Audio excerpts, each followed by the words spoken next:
Not long ago, there was a country where people were paid with money that lost value almost immediately, where salaries were meaningless before the day even ended, and where something as simple as buying food became unpredictable.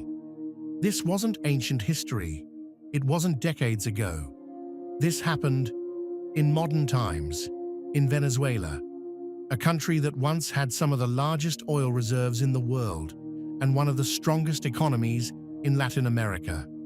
So how does a country with so much wealth end up in a situation where its own money becomes almost worthless? And more importantly, how fast can an economy collapse once things begin to go wrong?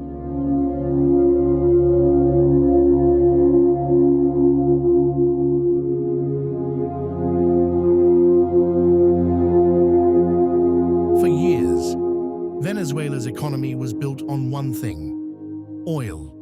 Oil exports generated massive revenue, and for a time, that revenue supported social programs, public services, and economic growth.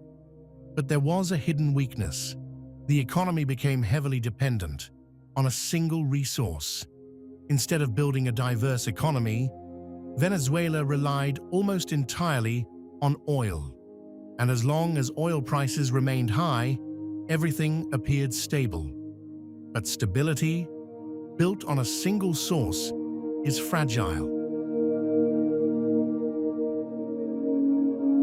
In the early 2010s, global oil prices began to fall, and with that, Venezuela's main source of income started shrinking.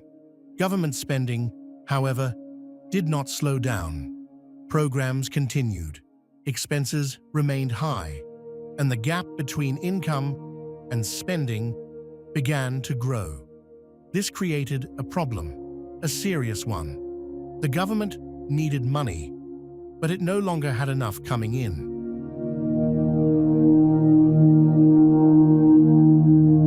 So a decision was made. Instead of cutting spending or restructuring the economy, more money was created. At first, this seemed manageable. Wages could still be paid. Government operations could continue. But this decision came with a hidden cost, because increasing the amount of money without increasing actual production creates imbalance. More money chasing the same amount of goods.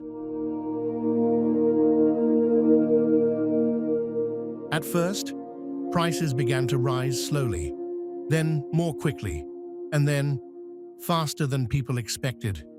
Inflation started accelerating, from double digits to triple digits and beyond. By 2016, the country had entered hyperinflation. And from that point forward, the situation began to spiral. At its peak, inflation reached levels so extreme that numbers almost stopped making sense. By 2018, inflation had exceeded 1 million%. Prices didn't just rise monthly, they changed daily, sometimes even hourly. Money lost value faster than people could spend it.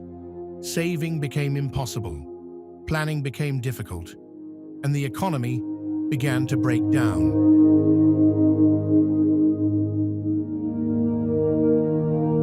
For ordinary people, the effects were immediate. Wages became meaningless. Prices for basic goods continued rising, and shortages began to appear. When supply cannot keep up and money loses value, daily life becomes unstable. Food became harder to afford. Medicine became scarce, and millions of people were forced to adapt to a system that no longer worked.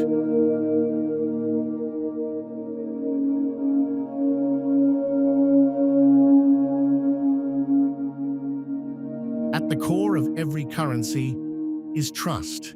Trust that money will hold value. Trust that it can be exchanged.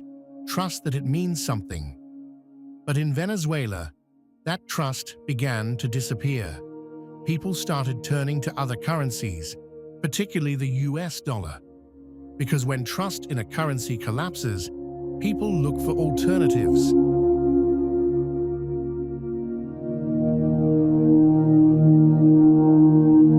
Over time, the government introduced changes.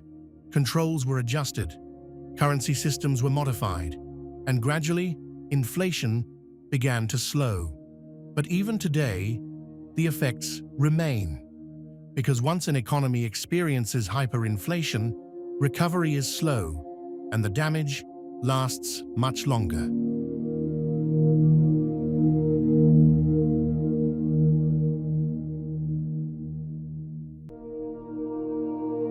Venezuela's crisis is one of the most extreme examples of economic collapse in modern history.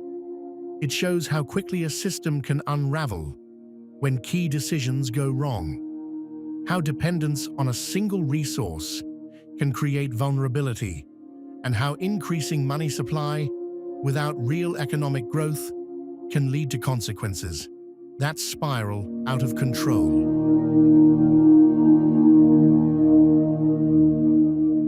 Money is not just paper, it is trust.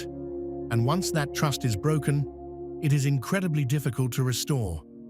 Venezuela's story is not just about inflation. It is about decisions and consequences, and a reminder that even in modern times, economic collapse is never as far away as it seems.